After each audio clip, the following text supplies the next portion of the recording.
and on these we bet the limit.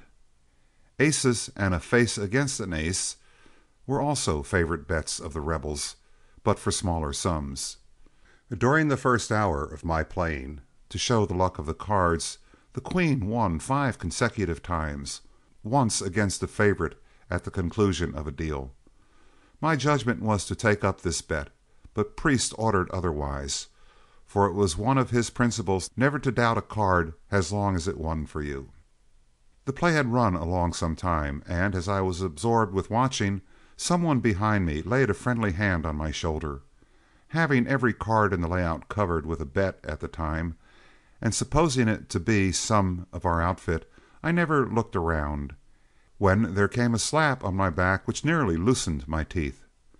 Turning to see who was making so free with me when I was absorbed, my eye fell upon my brother Zack, but I had not time even to shake hands with him, for 2 cards won in succession, and the dealer was paying me, while the queen and 7 were covered to the limit and were yet to be drawn for.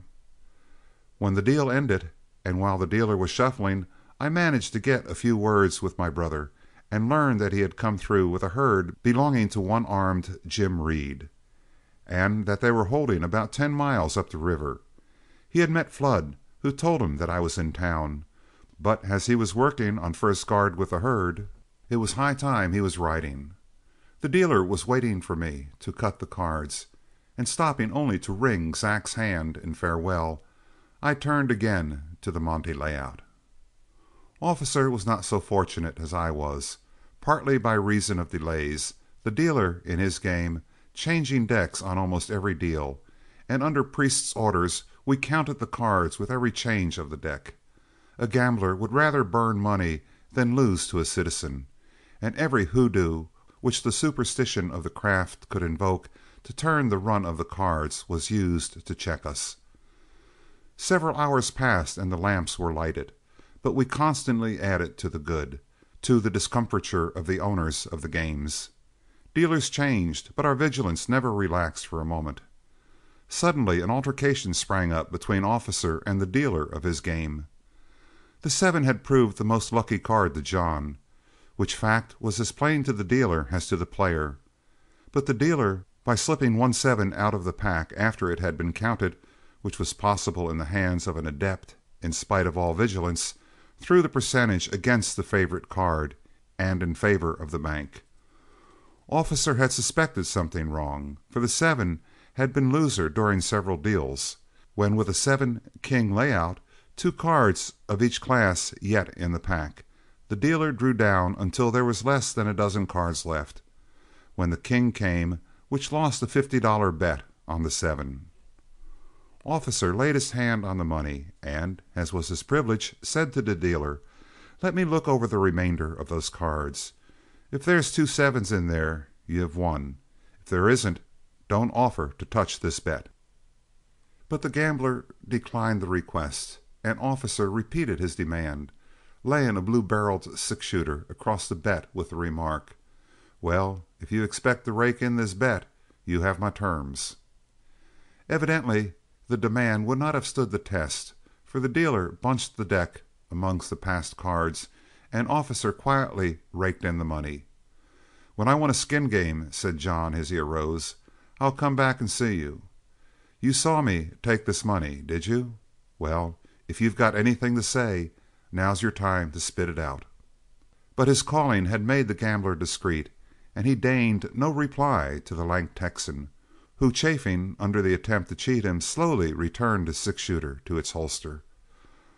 Although holding my own in my game, I was anxious to have it come to a close, but neither of us cared to suggest it to the rebel. It was his money.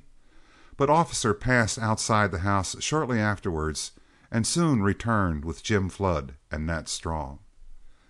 As our foreman approached the table at which Priest was playing, he laid his hand on the rebel's shoulder and said, "Come on, Paul, we're all ready to go to camp.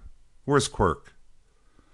Priest looked up in innocent amazement, as though he had been awakened out of a deep sleep, for in the absorption of the game he had taken no note of the passing hours and did not know that the lamps were burning. My bunkie obeyed as promptly as though the orders had been given by Don Lovell in person, and delighted with the turn of affairs, I withdrew with him.